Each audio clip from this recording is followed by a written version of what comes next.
Ladies and gentlemen, what we are seeing at the stage is the total doctor Christian Quebec.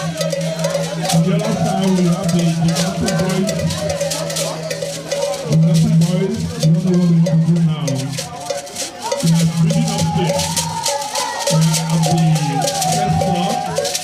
We don't know if we are going to do the second floor.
ITV, certainly the best.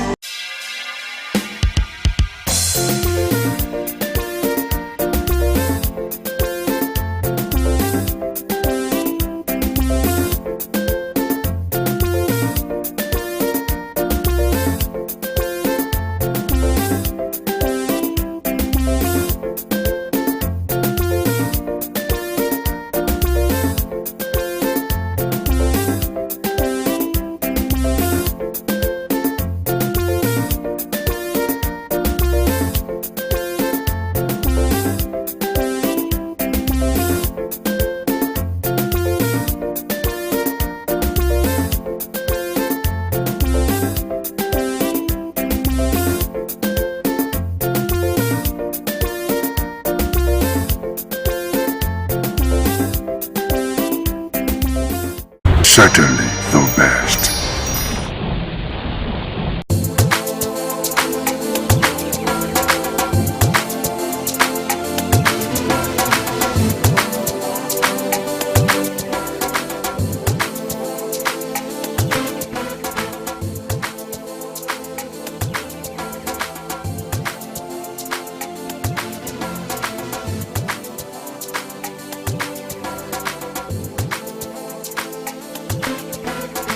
Welcome to Market Survey, your weekly window into the cost of everyday goods that shape our daily lives. In recent times, the rising cost of food items has continued to affect homes and kitchens across the country. Today, we turn our attention to groundnut oil, a major cooking ingredient used in households, restaurants, and food businesses. Whether for frying, sauce making, or everyday meals, groundnut oil remains a staple in almost every kitchen. On this edition of Market Survey, we'll find out the current prices of groundnut oil, the reasons behind the changes, and how traders are coping with the new reality. So come with me, let's get to know the current prices.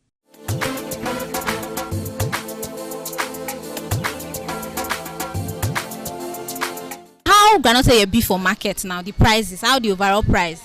Okay, for now, groundnut oil dey okay for now, but we still want make the thing come down pass like this. So how much na they carry jerry can? How much they measure? Before we dey buy 42, but now at least the thing still good now. We dey buy 39, 38. Okay. So for now the thing dey less. So we want make it come down. So how much na they measure? Like all this one bottle 5 liters. How much na they? Okay, those bottles now we dey sell 2,1 before, okay. But now we dey sell 1,900, 2,000. Okay. But we want make it come down. Then all these 5 liters. Now. Okay, as this one be now we dey sell level 5 to 12,000. But now we dey sell 10,000. Okay, now you want me the price come down? Like how much if you say that if they sell now, this everybody will fit afford? At least this one now go be 5,000. Go dey okay. Go be 5,000. Why that one now fit be 1,000 or 900? Go dey okay. So but now the price don't come down small, but it come down small, but it still dey high side. Compared to the beginning of this year and now, how much I think they sell buy am before the gallon? No, before now, the early this year, yes. It dey pass like this. But everything dey okay now, even rice. But we want make it come down so that everybody will feel the buy. So now even people will come dey buy, customer will come dey buy, they see they complain say it's still there on the high side. Even now they say they complain. You know, say we human being, even if this one enter 1,000, they will still want make it come down. But at least we want make it come down. Even we where they go market, they go buy, so that we will feel see they buy. So the season now we dey for groundnut oil. Not be the season, sure, but the thing dey okay. You know, say this Christmas period, it dey there, but now the thing come down. So we just thank God. So but this Christmas period, so compared to last Christmas period, difference? Big difference. Yeah. Big difference. The thing come down. So like how much did it take come off for money when I take the seller? A big go. As of last year, I think we dey sell that bottle 2,2. But now at least we even sell 1,800 and we'll see make am. So the thing come down.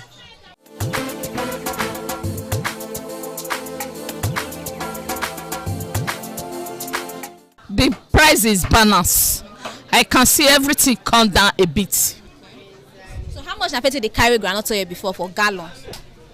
Before we dey carry for 52, 53.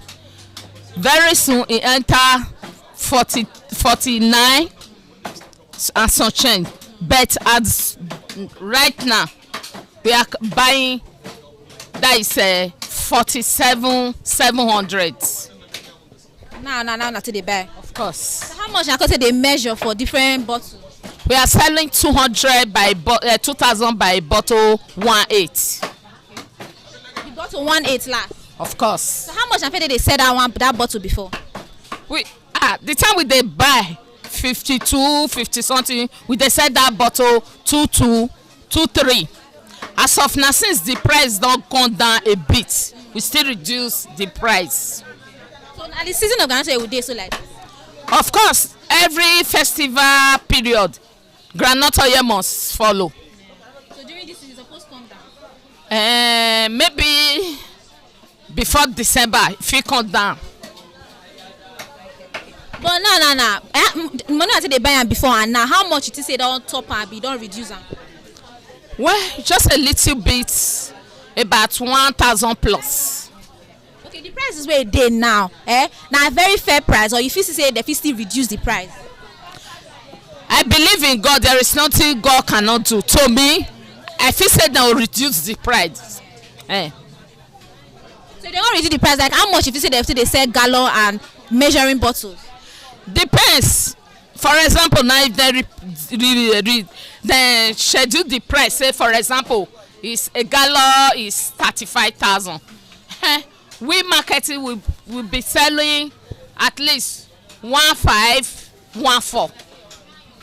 It reduce from 2,000 to 1,500. Is that not reduced? But now customers wey come dey buy, they see they complain say the price still dey high. Of course, none of them is complaining.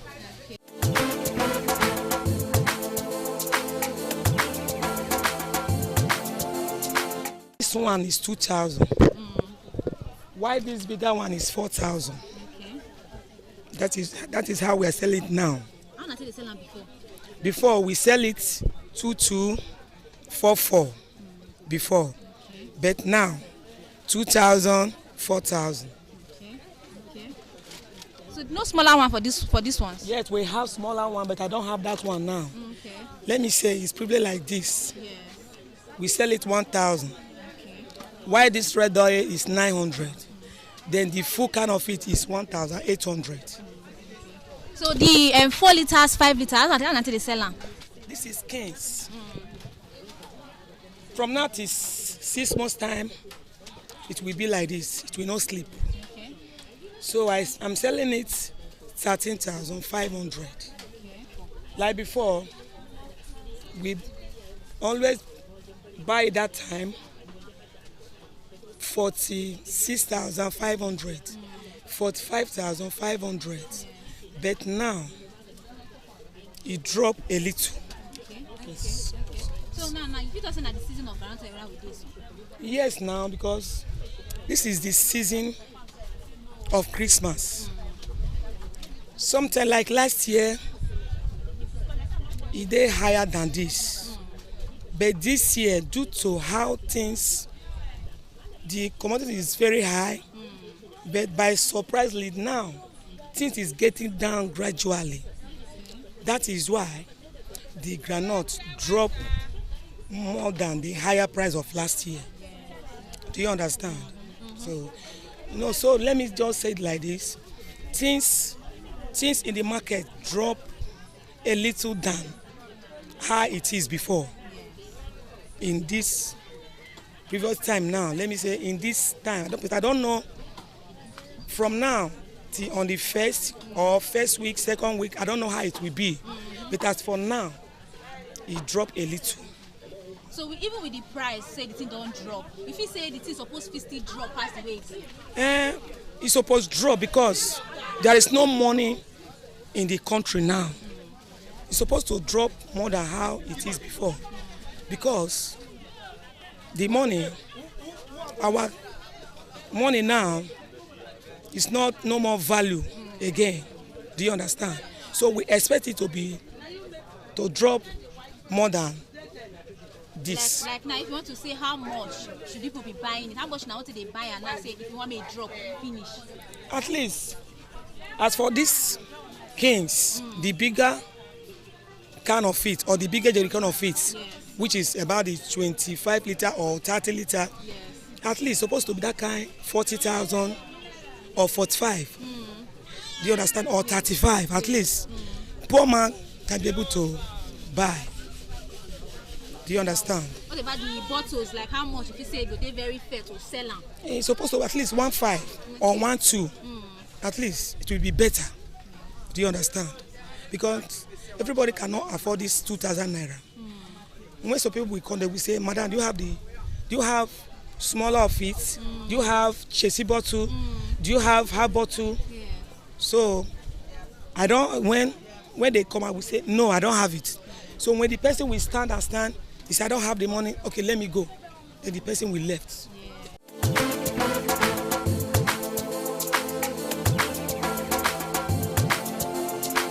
For now, the ground oil don still drop small.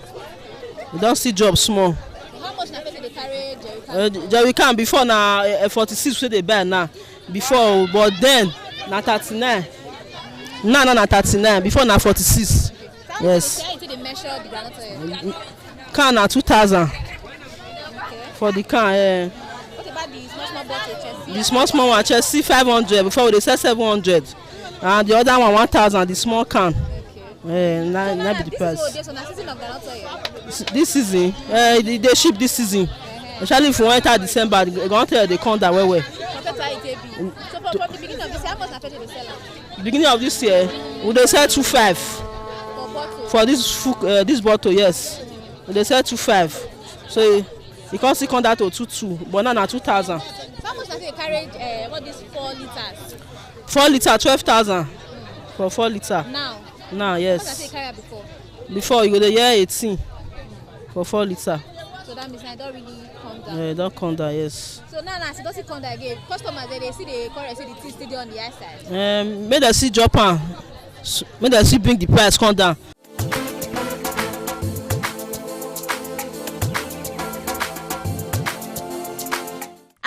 Aside from sellers, groundnut oil continues to play a major role in household cooking, but its rising cost is making many families adjust their spendings and consumption habits. Traders are also facing challenges from high transport costs to unstable supply. Still, many remain hopeful that prices will become more stable in the coming weeks, making groundnut oil more affordable for homes and businesses. So we've come to the end of today's edition on Market Survey, and we looked at the prices of groundnut oil to know if the prices have increased or if they've reduced. But overall, it shows that the prices is now fair in the market as opposed to how it was being sold before. And that's it on today's edition of Market Survey. I am Stephanie Notod-Yuwa. Thank you so much for staying tuned.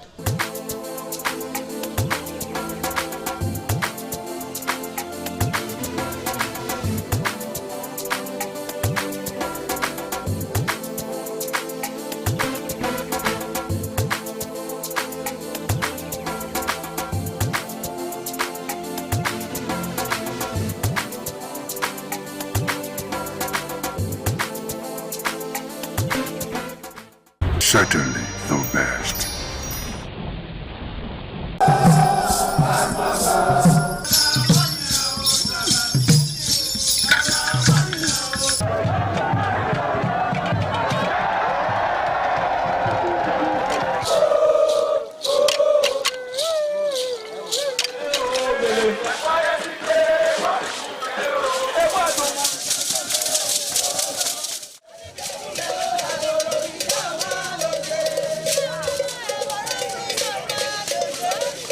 Ladies and gentlemen, what we are seeing on the stage is the total cultural piece of Quebec.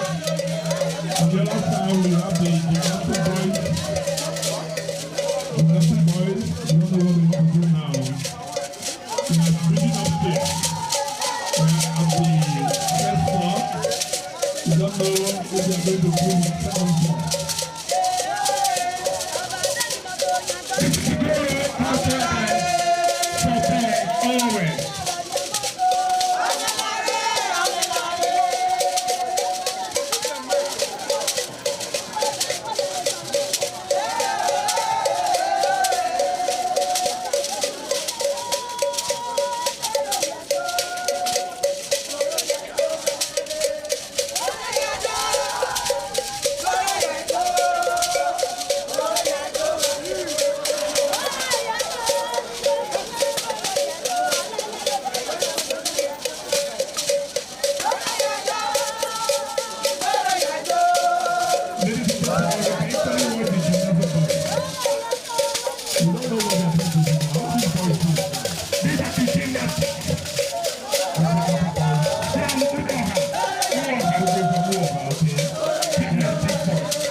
ITV, certainly the best.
ITV, certainly the best.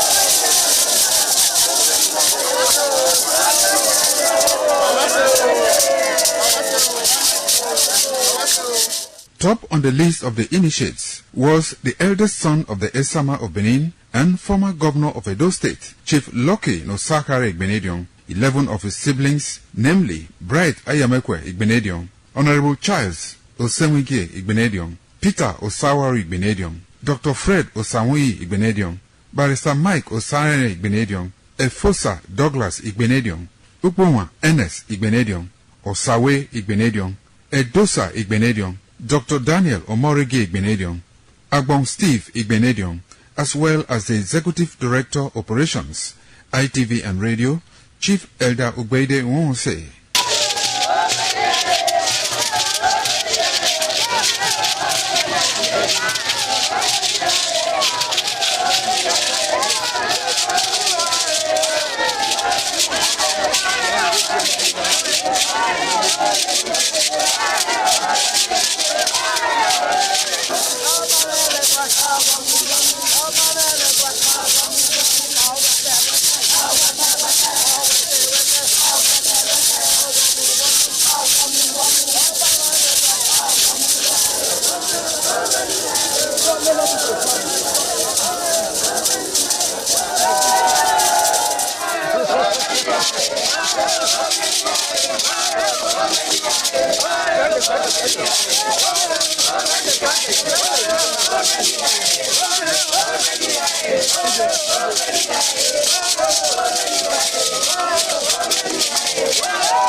Also initiated according to tradition and customs. Those initiated, dressed in white traditional attire, were made to undergo some rituals, while the Odionwe pronounces blessings on them and assisted them to take a seat with the elders.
the Ekoko masquerades from Ute village, whose cult is connected with Obaeware and his mother, Elere, appear on this occasion to bless the Oba.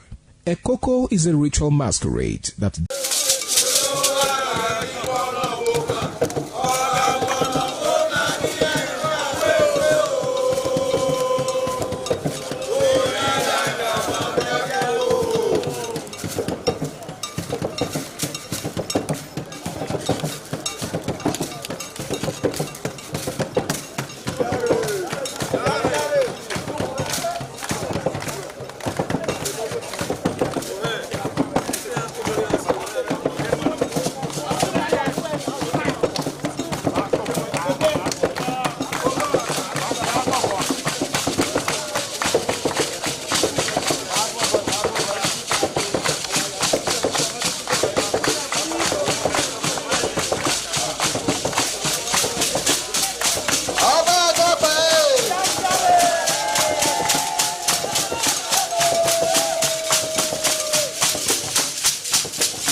ITV, certainly the best.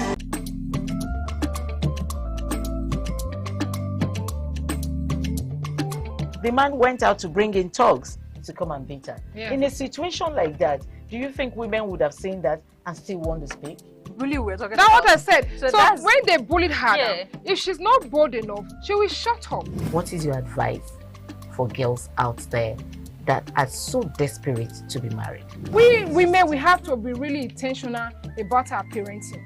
If you know a child is being abused, or you see signs, a bruise or a child, it has to be investigated. People barely even breathe when they are going for a shrebi and something. Party. You have to be They smart. can't sit If down. you see where they are dressing them or are dragging on both sides, you cannot breathe. And these women will stay in those events for hours just to keep up with that beauty trend. Is that healthy? That's not healthy. I am Patricia Uremu Gabriels, and we're reaching you live from our Lagos Network studio. Of course, Women in Conversation is a program designed for women to discuss about themselves.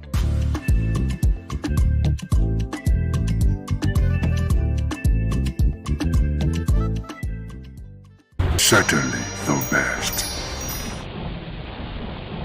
A lovely afternoon to you. Welcome to your very, very weekly exciting current affairs program, 60 Minutes Nigeria. My name is Ego Sagmalao, and today's program promises to be educative, exciting, and of course, illuminating. I must tell you, a lot is happening in Nigeria, and we have very, very distinguished personalities that we have invited to the studio today to help us dissect the topic. The topic that we are looking at, we're looking at governance, we're looking at democracy, we're looking at insecurity is encompassed because it is believed that these three factors are responsible for the very, very undoing of a supposedly great nation like Nigeria. My guest will do justice to this topic. I have with me Bishop Lucky Omonabiese, a very, very great man of God and analyst of repute. Nice to have you with us today. We also have with us in the studio a former governorship candidate in Edo State. We're talking about Dr. Bishop Akalame, a chartered accountant? Okay, chartered forensic accountant. So, nice to have you with us today. Thank you very much, my good friend. Okay, so, like I said, these three factors, very crucial because Nigeria need to get it right. When we look at what happened in Benin Republic just a few days ago, there was an attempted coup d'etat, but the intervention of Nigeria helped to thwart that attempt. And the president of Benin Republic is grateful for that. He's still the president. That is the demonstration of giant of Africa. But Nigeria is able to do that in Benin. There's a lot of problems at home. Insecurity. Some places are even saying, is democracy working in Nigeria? Because so many West African countries now having problems. A coup d'etat here and there. Democracy is a system of government that involves the people. Is it working for Nigeria? Do we need to modify it?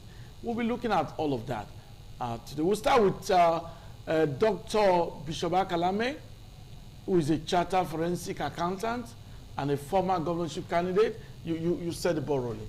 Thank you very much. You see, the three issues we are discussing this afternoon are very crucial.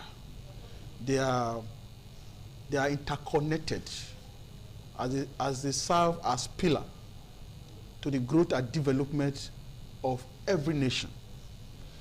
Now, when governance is weak, it leads to increase in insecurity. And when there's increase in insecurity, democracy suffers. And of course, that is what we are experiencing today in Nigeria. Check around you today. A lot of things are not going well. Let's start with education. Because show me a nation that is not growing, then I will show you a nation that has never paid attention to education. Okay. Because everything we need today for better life is a product of education. If you're riding a vehicle, a very good one for that matter, you should know that it's a product of education. Where today we speak to the people and they listen. These are products of education. So if a nation wants to grow, first of all, the country has to prioritize the needs and fund education. But that is not the case. That today, you see students who graduated from mechanical engineering, students who read electrical engineering. When they graduate, if you don't give them a job, they remain in abject penury. Because the facilities, the physical and the mental infrastructure needed to mold these students are not just there. Government have not been able to pay attention to that area. That's why today you have a lot of graduates still roaming the street, no job. They now feel that the only way they can find greener pasture is to migrate out of the country. Just go outside the country. You see Nigeria, you see, it appears as if Nigeria is in another country. That will tell you how bad the economy of this country is. Go away with that. Today, let's come to electricity. If you don't take your money to go and look for solar, you cannot have access to electricity. You can't make use of it. We even pay for services that we don't enjoy. These are the weakness of governance. Then you come to the insecurity. If you have good governance, you should sleep. Open your doors. Park your car outside. You wake up, you still meet your car there. But try it, park your car outside, go and sleep, lock your gate. You will not find it in the following morning. Now, it has gone to a point that when you are driving now, you are looking, you have to be watching people. The other time, I just drove to Palm. I was pressed. I said, let me just come out and urinate. As I was taking care of myself, my the other eye was looking at my vehicle. Anybody that's passing was a suspect. Yeah. That is the country we are today. Okay. Anywhere you are holding your pocket. You are holding your purse with like your keeper because we are suspecting ourselves. We are going to that level. If you have an appointment from Benin here to Lagos, your heart will be here until you are in Lagos. If you are traveling to Abuja by road, your heart will be here until you are there. Even when you are inside the city, these are the weakness of what? Of governance. Then our democracy suffers. People now lost trust in our democracy. Why do I have to go to the field to vote for people who cannot guarantee my security? Why do I have to go to the field to vote for people who cannot provide pipe water for me? Why can I go to the field to vote for people who cannot give my children job to do? Why can I go to the field to vote for people who cannot secure my life and make life easy for me? Today there's inflation everywhere. You can't buy anything. Our money is devaluing every day, reducing in value. The naira is becoming like the I don't know how would I call it. Those days there was one Africa that if you want to buy anything, you can even a time will come. Zimbabwe like the Zimbabwe dollar. A time will now come. You want to buy pure water, you have to accept naira. In the Ghana must go to buy such a pure water. That is the level of. We don't hope it doesn't come to that. We are praying. We hope it doesn't come to that. We are praying because when you pray without action, that is why you say the Bible say, watch and pray. Because when you just pray, you don't watch, you cannot get a result. It's as if we're not working. We're not working. Something is not just working. The country is not just working. This has led to political apathy. You are daring somebody to come and vote for you. Even when they know you have the mental asset to work, they will say, money. That is what we have to do. Thank you very much, Dr. Bishop Akalame. We'll come back to you. Bishop Lucky Omalabiese. Yes. Recently, we watched a clip, and you were there. You were among the protesters at Iyowa in Ovia Northeast local government area of Edo State.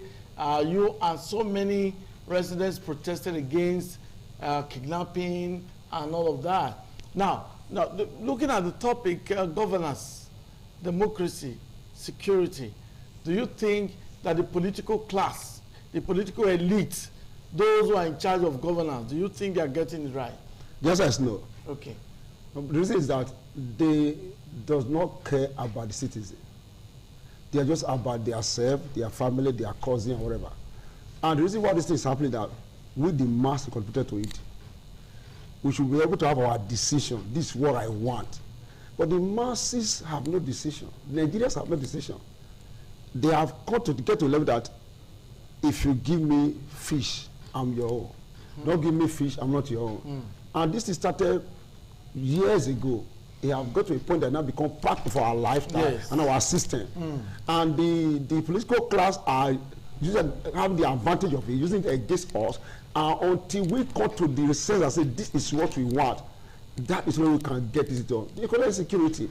Security is a major problem in this country. They have spent 20 years in this country. And the Civil War was up to 20 years before it finished. Now, what's happened? People are fueling it. People are using it to do business. It's a business. People are dealing with it. If you arrest some of these bad boys, they'll say, I have Oga. Who is your Oga? You say, so no. You don't know where it come from. They'll say, I have Oga looking for a certain man. Who is the certain man? Now, when you took the guy to the police station, before he was released, because he come from a bowl. Then the people in power and the people that are carrying out this evil, most of them are working hand to hand. Until that is addressed, we cannot overcome it. Then number 3, concerning education. Education is a primary foundation for any nation to drive. Why it's not driving is that Nigeria has education as a scam.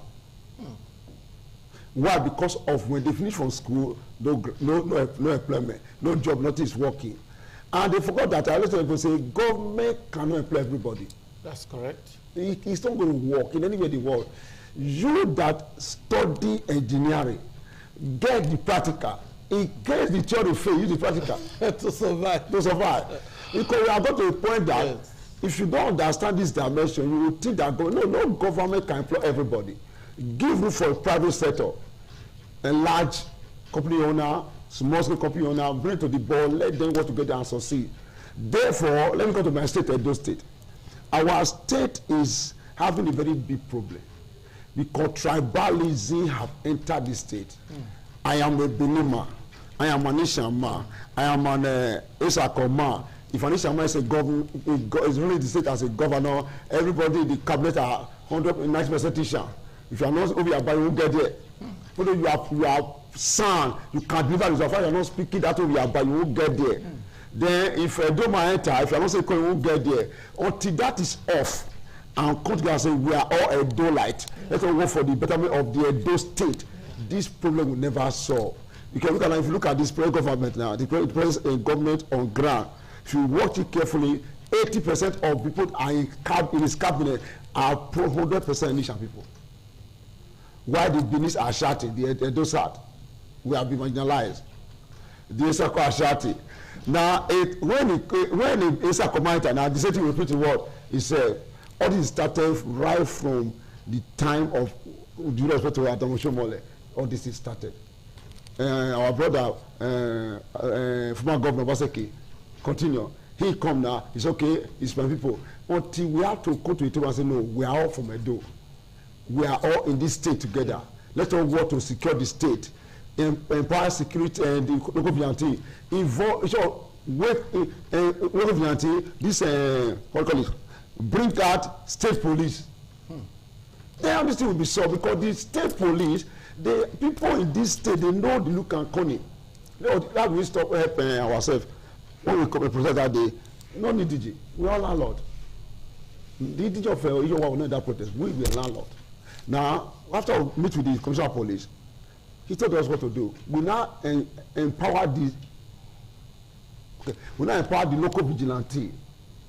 Call them because they are dwelling among us. Yes. They empower them. Now they have helped us at least 90% count the situation. Yeah. But they understand the bush more than those that came from our side. But if we are dependent on this our Nigeria police force, they cannot do much. But the local vigilante was able to help us to count all the situations, all the area. No look of corner, understand the valley and the moat and everything in that area where they will pass. And all now we are 90% having peace. And I told my friend, I said, we will continue with this local vigilante until government are ready. Because we cannot trust them because they are not just ready. Thank you very much, Bishop Lord Kambona-Biese. Well, I must admit that the comments of my guests, they are very personal opinion expressed on the program, not a reflection of ITV. And we must also say that, yes, it is believed that democracy is supposed to be the best form of governance. We just hope that the scenario in Nigeria is gotten right, so that people can trust government, trust the political elite. Once you are voted in, you should be able to deliver. No tribalism, not about your ethnic group, no. So we do not have statistics of the exact persons in Edo State government, but I think my guest just spoke generally. We can always be advised. So that's the program. Is still on. 60 Minutes Nigeria will allow members of the public to contribute to this program later on, so that you can also comment. How do we strengthen governance?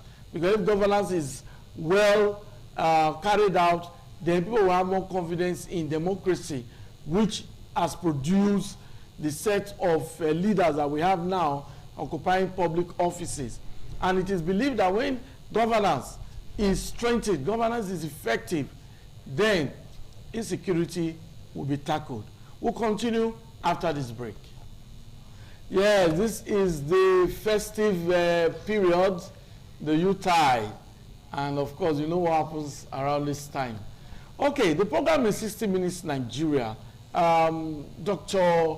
Akalame, yes, you gave us your opening remarks and you were able to talk about the governance, talk about democracy, because you also understand what it means when you said apathy. So, how can governance be strengthened so that that apathy can be removed? Apathy in terms of people having confidence in the electoral system, who have confidence in this system of government, democracy. So, how can governance be strengthened? Thank you. Okay. What I've perceived so far in Nigeria is that we have politics without character. Okay. We have men who occupy political offices without character. We have so many of them who occupy political offices without integrity. Integrity is what makes a man. Okay. Sometimes that is how I value people. It's not your bank account. Okay. So even though you have all the money and you lack integrity, you can't be my friend. I watch you. Yeah. Because the ability to harmonize action with words is what makes you a man. Yeah. How many men can tell you A in the morning, and you see them in the afternoon, they tell you A. In the evening, when you see them, they just tell you what A. When they wake up, they see the men what? They say what? A. Very These are men. Very These are men. Very few. Very few. So that's why sometimes there are people you discuss with. You harmonize. There's a consensus addendum. But before you get home, you're happy that you have compromised. There's an agreement. There's meeting of minds. Not knowing that before you get to, he has already changed his mind. These are the kind of people, the character we have in politics in Nigeria today. How on earth will you go to the villages? You look at all these mamas there. Look at all our fathers who are even above 70, 60. You look at them in the faces and tell them that you are bringing heaven to their village. Just because you want to take their vote. You make all these promises, and after the election, the mandate will be given to you. Then you go back, your number is no longer reachable. No, these are the things we see. That you are looking for their vote, you kneel down. You are looking for their vote, you call them your mother. You are looking for their vote, you call them your fathers. Now you have won the election. All the promises you made to them, you are failing in the promises. They are not begging to see you, as if the office you occupy is your own personal office. But yeah, that reminds me, I must quickly interject, Dr. Akalame, because this is actually the situation in Nigeria. Most politicians, most public office holders, they see the offices, the public offices, as if it is their personal property. You see a governor using state resources without accountability. Using, okay, a governor can just say, a governor of any state, I'm not particular, can just say, I donate 50 million. As if it is his money.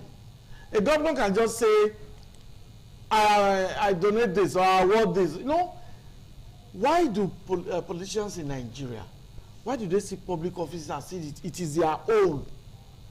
They use the state resource, state funds, state money as if it's their money. Maybe you want to throw more. Yeah, that is the weakness of the system. Yes. We don't have a very strong structure that regulates all these things. See, it just brought that to what I was telling you.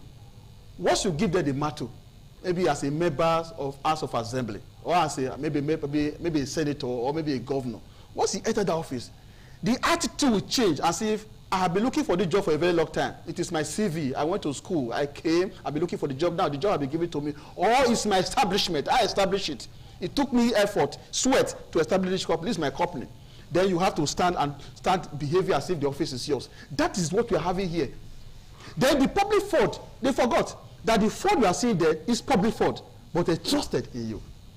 That at any point in time, you must account for this public patrimony. It's a trust given to you. It is not because you are the best. It is because the people feel that all of us cannot be in the House of Assembly. So one person has to go and represent us. You are a representative of the people. So you are accountable to the people.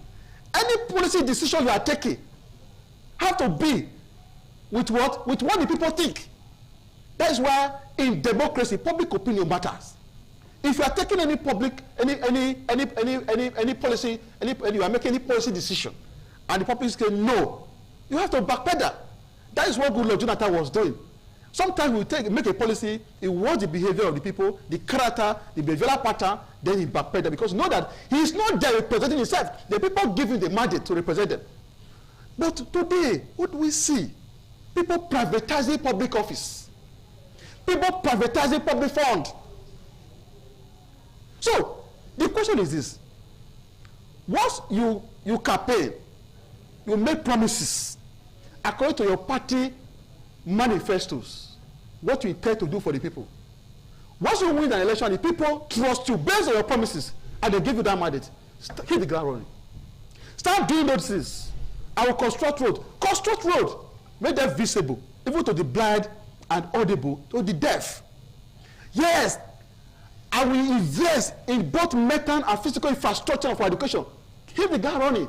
Let people see. Make them visible. I will ensure the energy is improved upon. Now you will be giving the mantle. Ensure that the people enjoy electricity. Then I will provide security for the people. Ensure the people can drive without looking at back. What is happening? So when you do this, you are strengthening governance. The people are happy. Like he just said, it is true that the number of grants we have in Nigeria today is now overwhelming, has overwhelmed the availability of job opportunities. But you see where I have a problem? Is this. If the government actually fund education, the physical infrastructure, I'm not talking about the mental infrastructure, the lecturers are there to teach. But what is needed to empower these people is not there. They only train them theoretically. Now, the business side, what you can do now, you are graduated.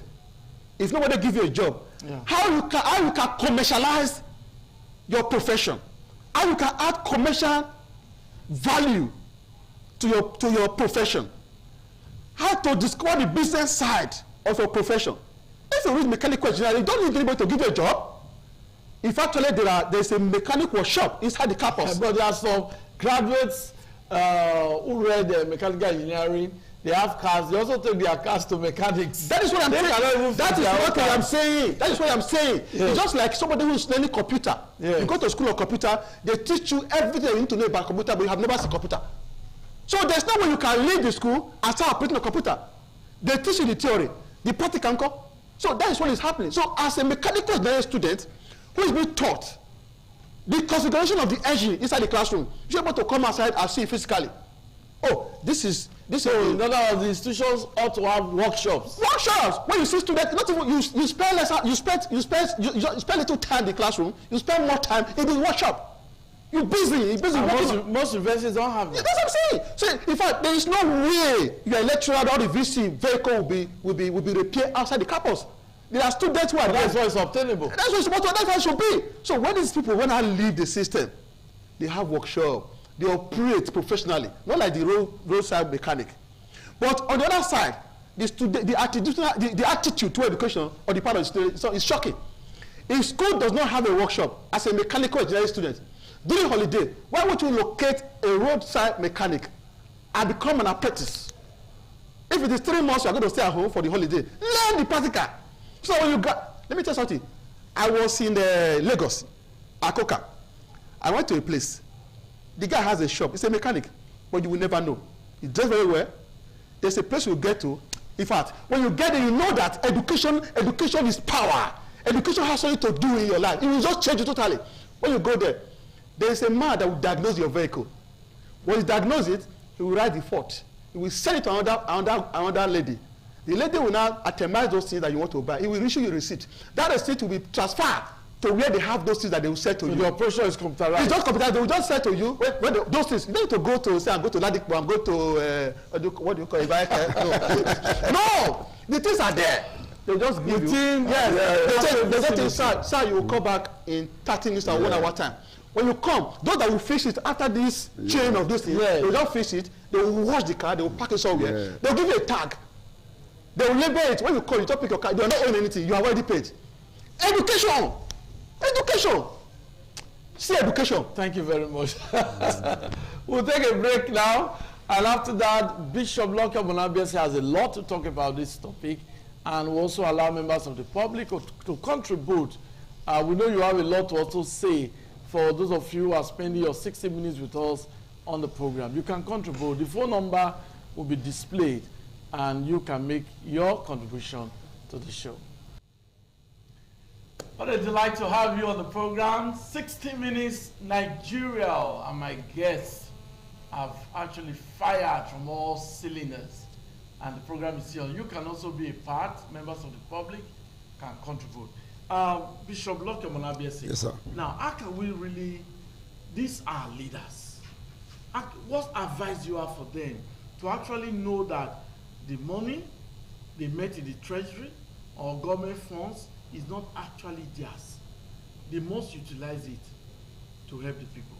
What advice would you like to give them? Well, that's part of way of strengthening governance. My advice to them that all the campaign promises, deliver it. Nobody says you should not help your party people, but deliver in their promises. Let the masses have dividend of democracy.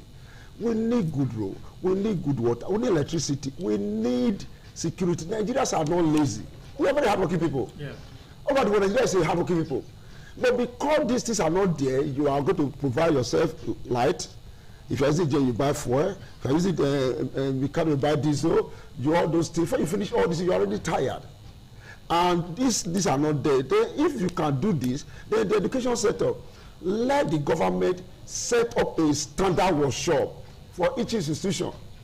A standard workshop. Let the people, engineering person, have the practical. If you let the economy, have the practical. If all this is done, people are not looking for a job. We can fix ourselves. After all, a man that studied agri should face the bush and have a good agri sector, mechanical, commercial agriculture, or farming, so I can make food for the people. An agricultural man should not be in the office and put on collar. It doesn't work like that. The man that studied computer should have computer facing him to do the practical. But when he finish there, if you're going to give him, he can have his own small little workshop or company to start his life. Then concerning this security, I tell you that empower our local vigilante, give them good salary. Start our local vigilante, say police, let people do work. Then your name is not remembered by how many people you fed, it's how many construction establishment, good road you have put, I will remember you for, not people you fed. After the so-called 8 years, if you don't do well, we won't remember you again. You will be deleted. But when you do well, we'll keep on talking about you. When he was there, when he was there, when he was there. That's what we'll be thinking of. But you know that the people they call themselves, they choose a special advisor around themselves, are the major problem of these governors, senators, people in power. Because those ones do not have good advice to give to them. Okay, now. You have set a man to be special advisor to you on agriculture. The man does not know any village where they make farm. He will just sit in the office and say, the Nigerians are not hungry. How do you know that? You say this special advisor on petroleum. He doesn't even know how things are working, just in the office and just anything. Special advisor on security. You have not gone to your area or local here. He will just stay in the office and say, everywhere is calm. Okay, let's just get our first caller on the show. Good afternoon. Your name and where are you calling from? I'm calling from Benin. Your name. Okay, I'm Rosemary. Okay, go on. Hello? Go on. Make your contribution. Okay, I think we lost that caller. You can call in, like I said, and make your contributions. You can be part of the show, really. Okay. The special advisor should be practical people, fit workers who go to various areas you are advising the government. Go to, if you are for agriculture, go to the village to know that what is working there, what is happening there. If you have security, go to Luku, not to Sabde Avenue, to know that we are having peace here. Yeah. Don't just stay there and say you just want to get to ring and say it all is well. In different communities. Yes, you know what is going on. Without that, you cannot give the governor good standard report. Okay, thank you very much. Doctor, okay, we have another caller on the program. Good afternoon. Your name, where are you calling from? Good afternoon. Your name, where are you calling from? Okay, my name is Agosele of Isho Esquire. Go on, barrister. Yeah, so I want to commend the judge which is there. They have really judged well with the topic. Thank you very much. I think it's fine. I think it's also unfortunate that Nigeria can leave, we can send our aircraft to Benin Republic to go and quench a coup plot. We can have our National Assembly that has always been sleeping. They were able to see approve that Mr. President should also send troops to Benin Republic to help them calm the situation because of the coup plot. Meanwhile, Nigerians are dying every day. Nigerians are being kidnapped. Bandits are killing people. Nigerian farmers cannot go to the farm.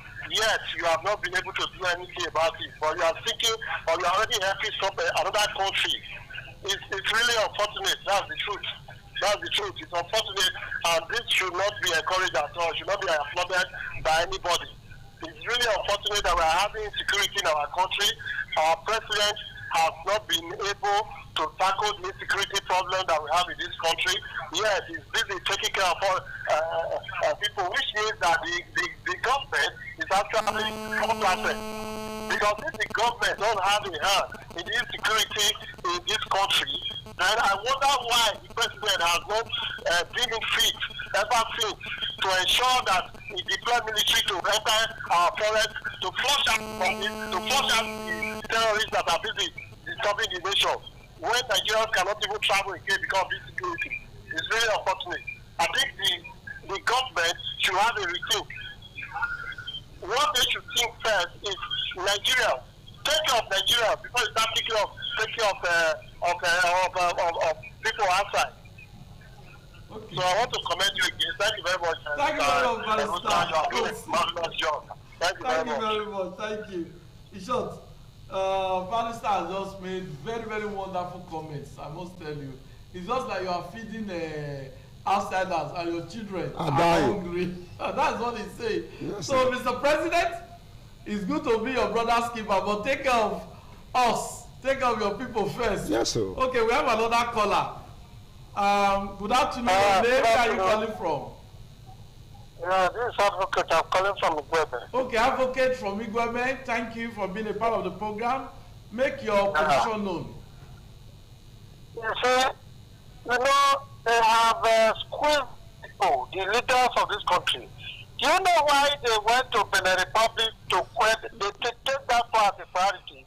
Because they knew quite all right that if could begin to escalate from one country to another in West Africa, they themselves will also be shaking. That is why they have to prioritize that one. So the one that is happening here, they are less concerned. That is what concerns them because they don't want to lose power. With you that they are less concerned. They are also doing their best. Maybe their best need to be improved. Okay, we just lost Advocate. Oh, Advocate from Igwebe. Okay, thank you very much. Let me quickly make this comment so that Dr. Akalame and our viewers out there can contribute. Now, have you observed in Benin City, the capital of Edo State, whenever anybody is about to build in any community, before you know what's going on, boys are already with you. Yes. They know the day you are there. They know immediately you step into that land. They know that you want to start digging foundation. They are there to ask you for money. The question is, if our youth leaders known as Okaigele in Benin City know how to monitor builders or know how to monitor people who want to build without any form of communication, they have a way of carrying out their own communication. They know immediately you enter that land. Why can't we use that same system, that same strategy to police our communities, to ensure that if there's a stranger in any of our community, action is taken? Dr. Akelem, before you talk on that, let's just get this caller. Good afternoon. Your name, where are you coming from? Yeah, it's advocates. Okay, we lost your call. Please, just make it as brief as possible. Thank you. Yes, I have almost rounded up. What I want you to know is that they have to give that one a priority because that one concerns them directly. They want to consolidate their position. They don't want to live there. So they are more concerned with that one than the one that is happening here. You can see the supersonic speed at which they are attended to that one. Thank you. Thank you very much. Okay, yeah, quick one, Dr. Akelame. Yeah. There are limitations. Okay. That is why on my own, I want to appeal to the governor of Edo State to empower our local vigilante, empower them, and then legalize the kind of weapon they use. Because if you're in your community, you cannot make use of a weapon that is not legalized. Because if you are being caught, you treat you the same way they will treat that kidnapper. So the community must work in harmony with the commissioner of police, with the approval of the governor, empowering those local vigilante. I know there was a time before the election that some weapons were withdrawn from the vigilante. And I also want to appeal again to the governor to ensure that these vigilante are empowered. Okay, you continue, but let's take this caller.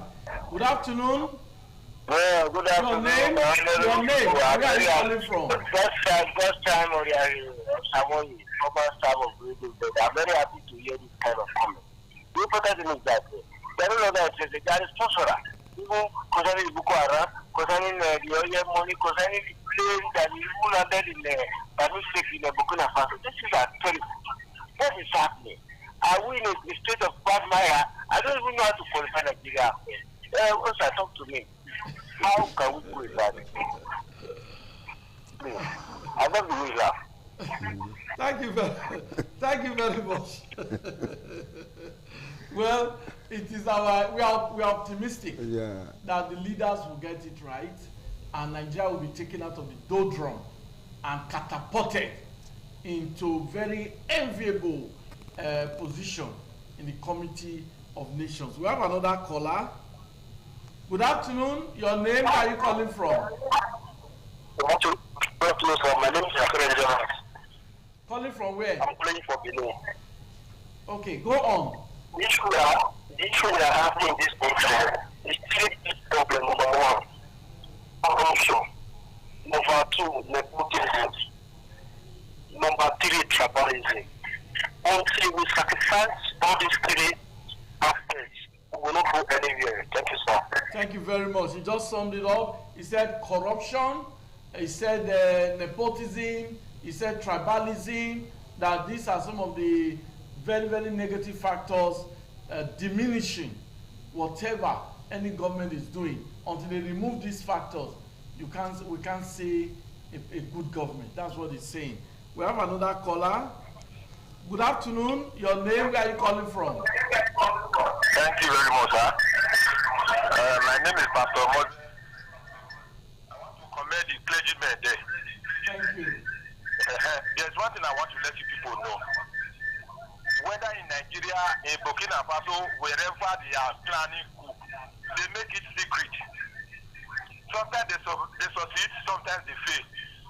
If we want to tackle insurgency, we should not start announcing it. Whatever our strategy is, let it, the security men keep it within themselves. In Benin language, so they keep it within themselves. Yes. The Americans have promised coming to Nigeria. The kidnappers started kidnapping our children so that you cannot fight them while they are with the children. Can you go there and fight them? If you fight them, you are killing the children. They know what they are doing by kidnapping these children. They want to use these children as a strategy to block themselves. Should get anybody is coming. Look, let me tell you, when our security men were supposed to strike, they don't strike. It is not that they are with our children, whether the children or whatsoever, they know what to fight. Who are you going to fight? The children that they kidnap? Let us start deceiving ourselves. Thank you very much. Thank you very much. What this caller has just said is that there should be secret strategy by the security agencies in tackling insecurity. The government should also have strategy, but it should not be announced until implemented, so that there will be what we call element of surprise. That's what he's saying. We have another caller. Good afternoon. Your name, where are you calling from? Hello. Your name, where are you calling from? Okay, I think we have a network problem there. Yes, Akalame, you were making a... Yes, you see, the communities, as you speak, though they have no community without vigilante, but they don't have the kind of weapon to withstand those guys inside the bush. The kind of weapon they use in the forest, 5 of them can pursue everybody in the community. Because that's why the government have to empower the vigilante. Are you saying they should upgrade the weapons? Yes, upgrade. What they use now? Yes, yes. They should go. From yes, they should go with the top. They should go into sophisticated. Okay. Empower them, pay them stipends, let them know what they are doing. And sometimes, if I drive around Benin, I see some vigilante on the road with police officers. For what? Sometimes I ask questions. Why? Why are they there? They're supposed to be there. Let them stay where they should be. They should be separated. What are they doing on the road? They cannot be on the road inside the town now. Okay. How can a vigilante asking you to slow down? What do you want to see inside the vehicle? Leave the work for police now. They should go to the villages. Let's go to the villages. Go to the villages. You see, it's annoying. What is vigilante? What are they doing on the road with police officers? You see 3 people, you see 2 vigilante members. Okay, we have another caller. Good afternoon. Your name, where are you calling from? Okay, and we're having network problem with that particular caller. Okay. Yeah, the governor should empower the vigilante, okay, as he has started. I saw him and the governor is doing very well. I see he's doing some things that I've seen. I saw him bought some vehicles, motorbikes. Yeah. At least the guy is doing well. He cannot ride on those people, police that will use them. We have another caller. Let's speak. Hello. Your name? Where are you calling from? Yeah, this is Advocate. I come back. Yeah, you see, the issue of vigilante is really worrisome because the vigilante we are having nowadays is either they are in a burial ceremony or they are just in the township where there are people. Is there the essence of setting them up? It's something they need to look into. Okay, I apologize for that technical hitch, but we are glad to be back. We just got a caller who said that vigilantes are being found at different funeral ceremonies, funeral events. Is that the reason why they were set up? So whoever is in charge of the Edo security network, please listen to that caller. Vigilantes should not be found in funeral events. They should be carrying out their duties of ensuring security of lives and property, different nooks and crannies of the states. Okay, your concluding remarks, Bishop Locke. As I said before, let the government empower the vigilantes. Give them good weapon, give them good salary. Then also work with the Okaigele so that they can use their boy when they start the community system to protect the community. Yes, I said something just now that a developer, the day you step on your land in any community, Okaigele will send boys there. How is Okaigele aware that somebody is about to start development. Can they use that same pattern to ensure security in their community? So that's a challenge to all the youth leaders in Edo State, the Okayele, the youth leaders, the different communities. That strategy people use in monitoring whoever want to build. You need to monitor your community to know whenever strangers enter your community. Okay, we have this caller. This will be the last caller on the show. Your name? Where are you calling from? Okay, go on from Igwebe.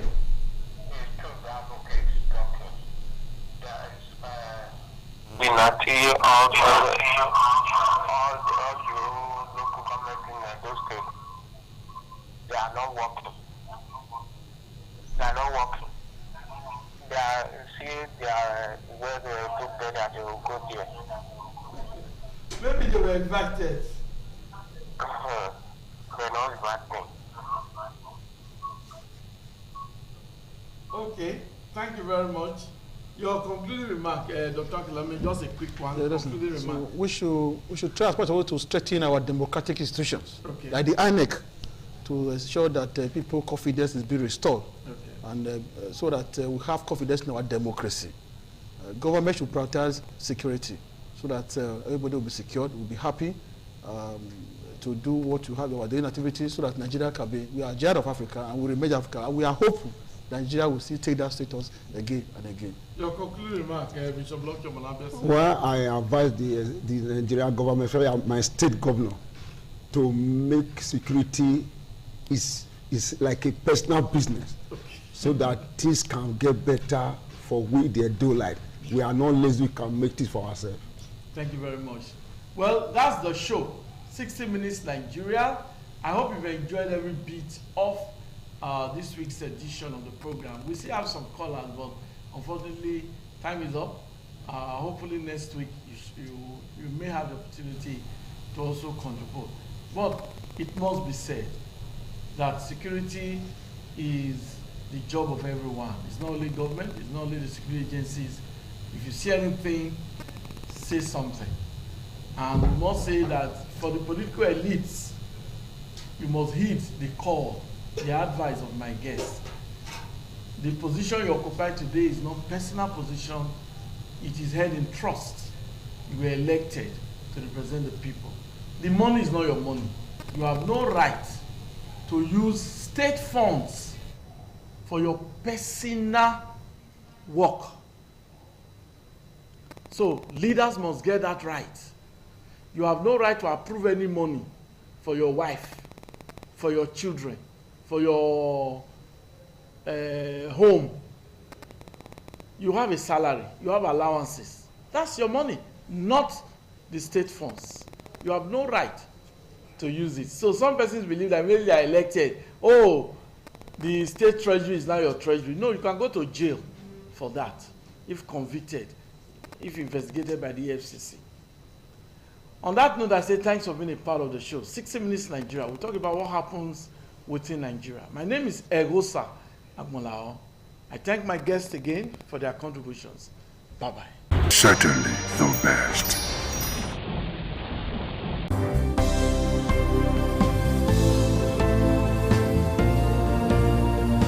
Thank you very much for joining us on the program, Healthy Living. What is the kidney? The kidney is an excretory organ in the body, which is for metabolism. Tuberculosis affects many organs in the body, but the common ones it usually affects is the lungs. Epilepsy is a neurological problem. Okay. It is an injury in the brain, which causes someone to begin to convulse, to go into fits. It is curable, but the cure is a long-term thing. If you eat well and avoid those risk factors that will make your immunity to be down, then the risk of contracting tuberculosis will be reduced. If you're healthy, then you're wealthy.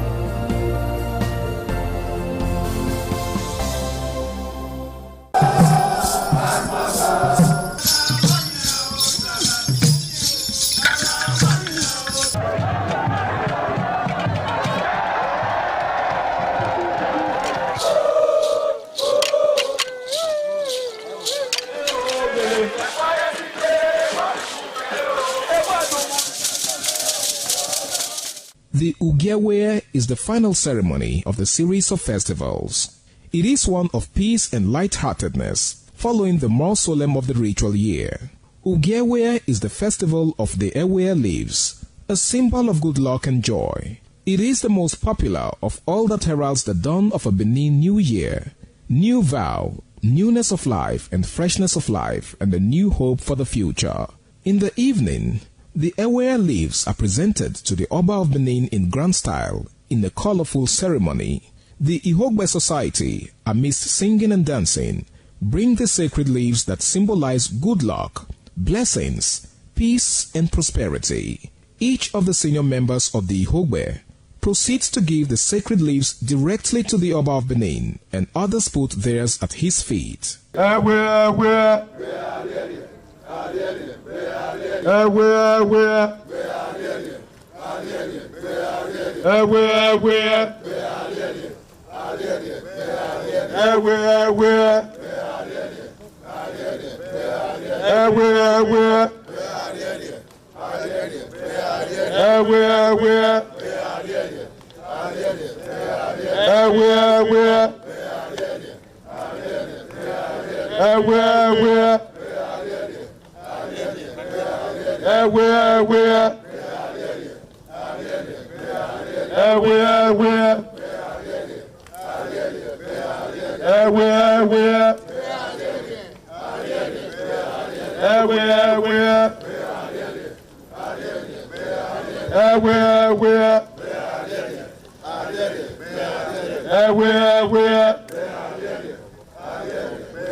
The man went out to bring in thugs to come and beat her. Yeah. In a situation like that, do you think women would have seen that and still want to speak? really we're talking That's about. what I said. So that's, when they bullied her, Yeah. now, if she's not bold enough, she will shut up. What is your advice for girls out there that are so desperate to be married? We women, we have to be really intentional about our parenting. If you know a child is being abused, or you see signs, a bruise or a child, it has to be investigated. People barely even breathe when they are going for a shrebi and something. Party. You have to be They can't smart. sit If down. you see when they are dressing them over, dragging on both sides, you cannot breathe. And these women will stay in those events for hours just to keep up with that beauty trend. Is that healthy? That's not healthy. I am Patricia Uremu Gabriels, and we're reaching you live from our Lagos Network studio. Of course, Women in Conversation is a program designed for women to discuss about themselves.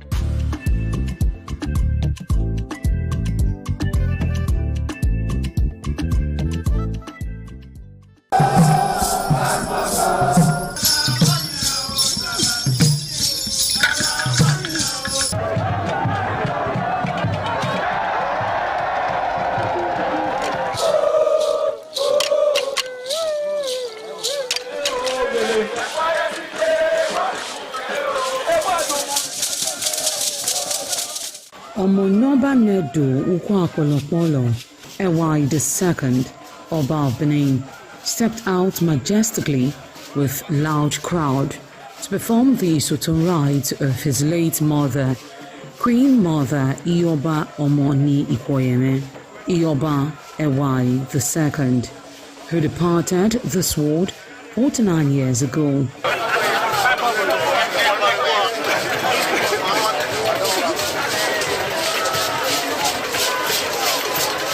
Isoton is a traditional rite of the procession in memory of the departed person's spirit in Benin Kingdom. It is usually heralded by public display of the departed person's influence during their sojourn on earth.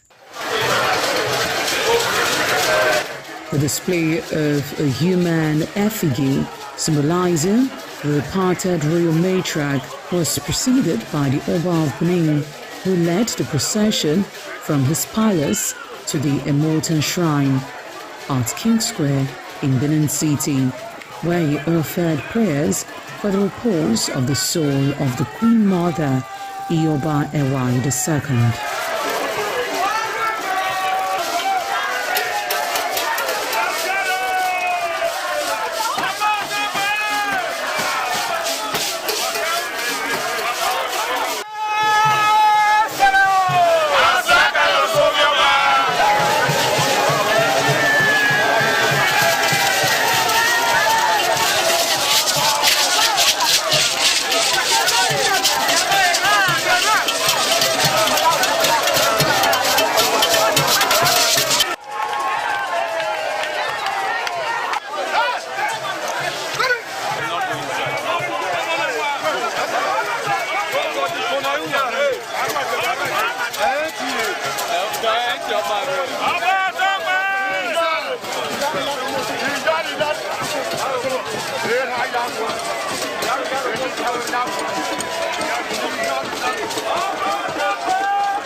Thereafter, a priest assigned to the Emotan Shrine offered Oba Ewai II items for Isoton on behalf of his family.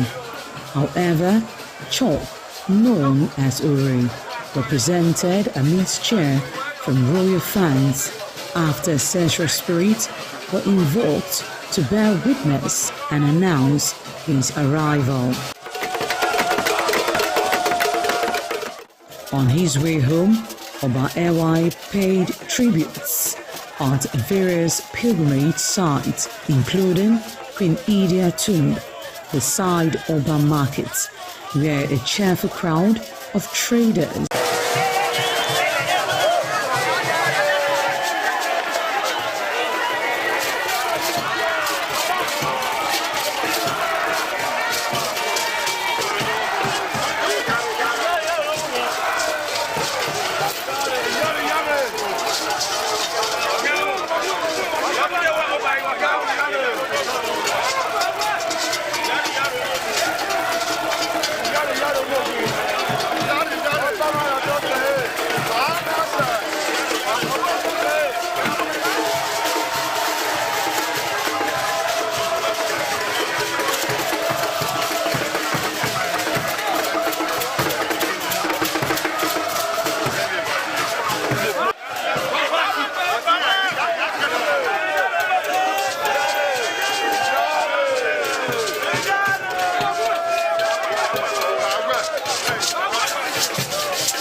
TV, certainly the best. Certainly the best.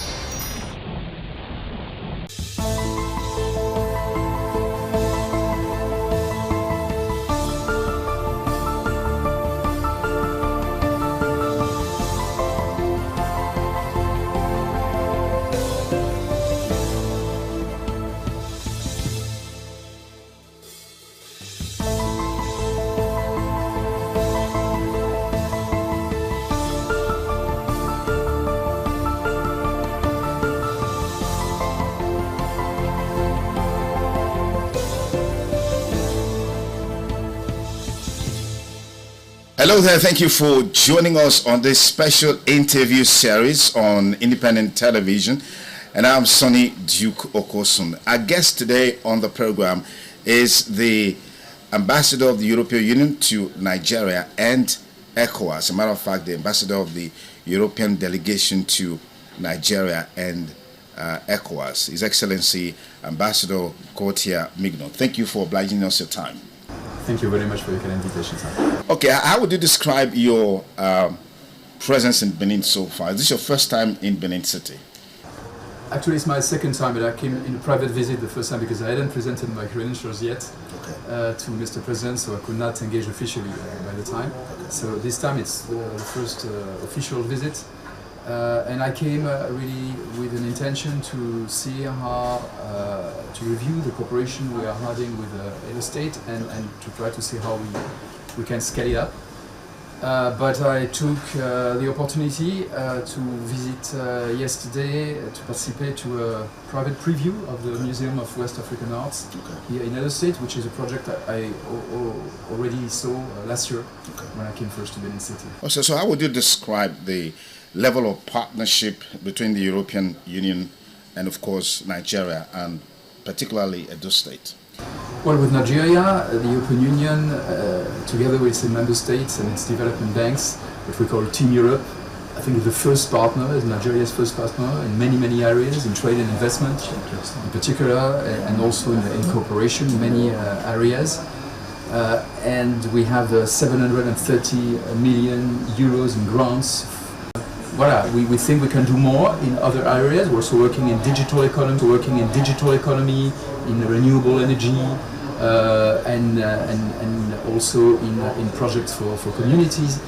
But I always come with states so important like Edo State with an idea of how to try to improve and strengthen what we are doing already. All right. What is the policy thrust of the European Union in terms of opportunities for young people as it relates to education? Well, for us, education is key, and young people are a cross-cutting priority in a country like Nigeria. So in all our projects, we integrate a dimension for young people and also for women. And in particular, as far as young people are concerned, we are funding a big national project called Nigeria Jubilee Fellowship Program. It's about helping young graduates to integrate into labor markets by funding a 12-month scholarship for having internships in medium and small size enterprises or public service to get a first professional experience. And this is something that we are now scaling up with the federal government. And we are also offering possibilities of studies in Europe, particularly through the Erasmus program. We have more than 100 Nigerians going every year to Europe to study a master in the framework of the Erasmus program. All right. What is the policy thrust of the European Union in terms of opportunities for young people as it relates to education? Well, for us, education is key, and young people are a cross-cutting priority in a country like Nigeria. So in all our projects, we integrate a dimension for young people and also for women. And in particular, as far as young people are concerned, we are funding a big national project called Nigeria Jubilee Fellowship Program. It's about helping young graduates to integrate into labor markets by funding a 12-month scholarship for having internships in medium and small size enterprises or public service to get a first professional experience, and this is something that we are now scaling up with the federal government. And we are also offering possibilities of studies in Europe, in particular through the Erasmus program. We have more than 100 Nigerians going every year to Europe to study a master in the framework of the Erasmus program in particular. Fantastic. If you just join us, we have with us the ambassador of the European Commission delegation to Nigeria and Africa, who is in Edo State currently on a private visit, engaging him on a wide range of issues, looking at the partnership between the Commission and Nigeria, and particularly Edo State. Ambassador Mignot, let me quickly take you on a trending issue in Nigeria right now, which has to do with violence, extremism, and the talk around genocide against Christians is gaining momentum across the world, particularly in the US and several other places. What's the Commission's perspectives on this issue, and what is the intention in terms of helping Nigeria to deal with banditry, Boko Haram, and all other extremism that we're seeing playing up in the country right now? I think it's important not to exaggerate or oversimplify situations which are very complex in Nigeria in terms of violence and insecurity. Of course, it's a big concern for everybody, including for us. We are very much committed with freedom of religion and belief in particular, and of course, any attack against communities or individuals because of their religion must be condemned, unacceptable. But at the same time, we stand in solidarity with Nigeria, with the victims of the attacks, of course, and with the overwhelming majority of Nigerians who are willing to coexist peacefully beyond ethnic or religious differences. And so we stand in solidarity with Nigeria to fight the many drivers of violence and insecurity, and religion is only one of them. And we've been supporting Nigeria for many years through many projects of peace building, of de-radicalization, demobilization of former members of non-state armed groups, for instance. And we are ready to do more. The European Union some 12 years ago received the Nobel Prize for Peace. And so we always feel the necessity to be up to this great distinction that we received, to work on peace building, to work also and strengthen our relationship on security and defense with Nigeria, but in a spirit of partnership and of respect for Nigeria's sovereignty. Fantastic. You're here specifically because of the Museum of West African Arts, MOA, which of course was launched just a few days ago. But what's your take on the current issues surrounding the Museum of West African Arts, particularly against the background of some of the things that happened there, during the inauguration of the center? You were there. I was there. It was not an inauguration of the museum, actually. Okay. It was just a private preview, because the organizer, I think, very wisely decided, as there were some criticisms, to postpone the formal inauguration of the museum. They announced this already a few days ago. And so yesterday was just a private preview for partners, friends, diplomats like myself and other European ambassadors. The EU has no direct involvement in this project. We are not funding this project.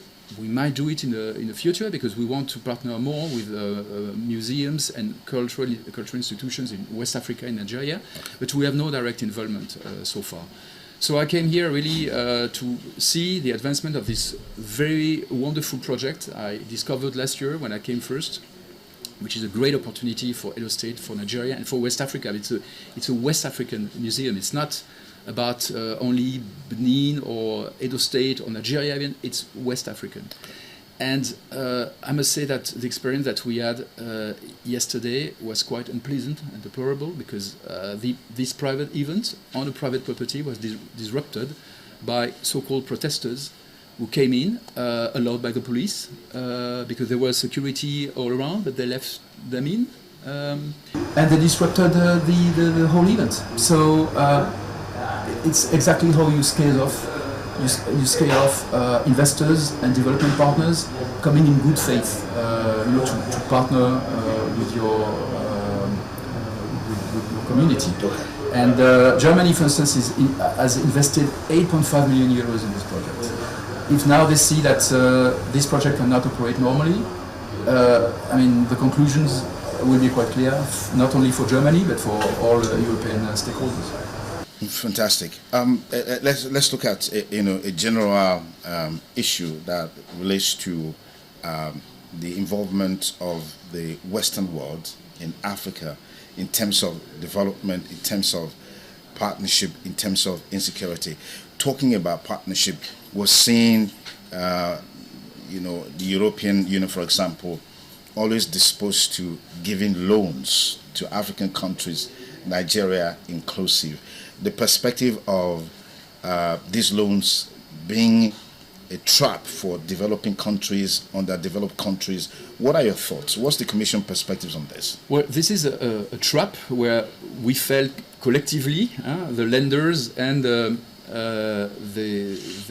our African partners 30 years ago, and we had at the time to pardon part of this debt, to do a whole work to get out of this situation. So now, through, in particular, our new cooperation strategy, which is called the Global Gateway Strategy, we are very attentive not to fall again into this trap.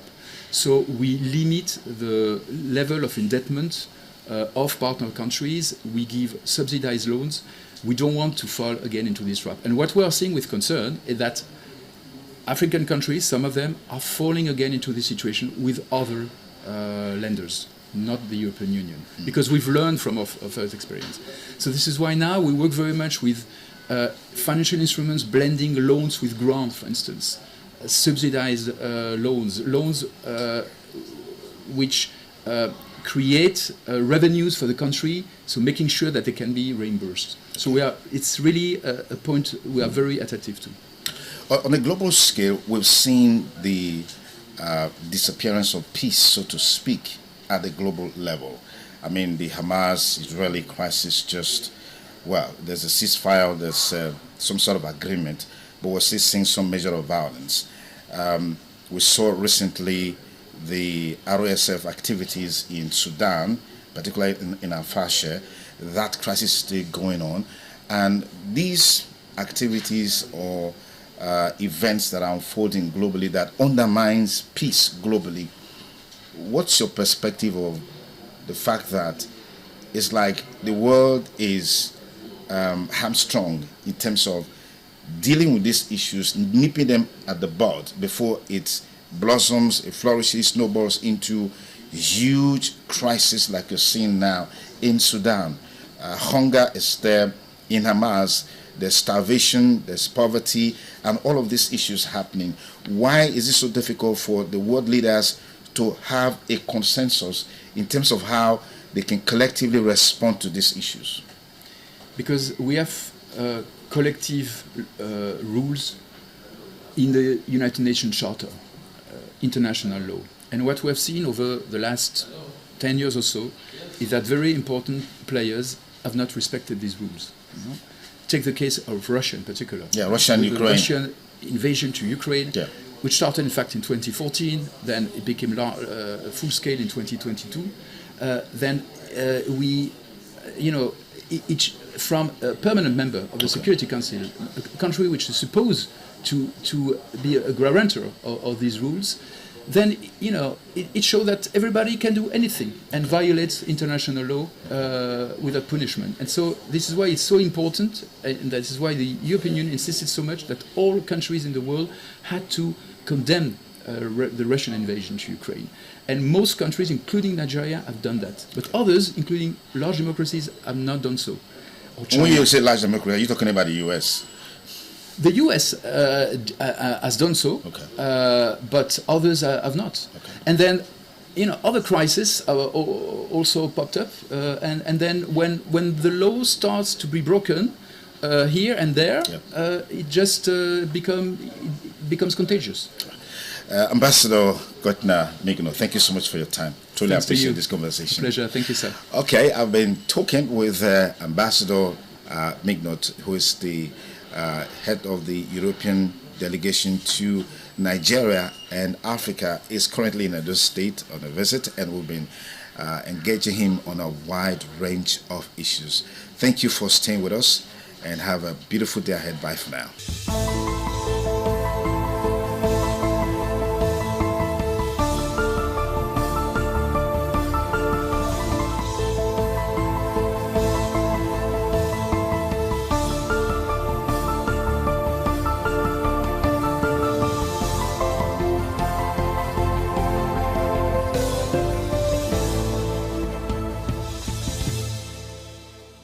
Certainly the best.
Ojode Atwaje, Abẹ́ẹ̀dọ́pẹ́.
The new Idiom expressed excitement as they danced and rejoiced before the Esama of Benin, Sir Chief Dr. Gabriel Osawori Benedion, who also joined in the dance.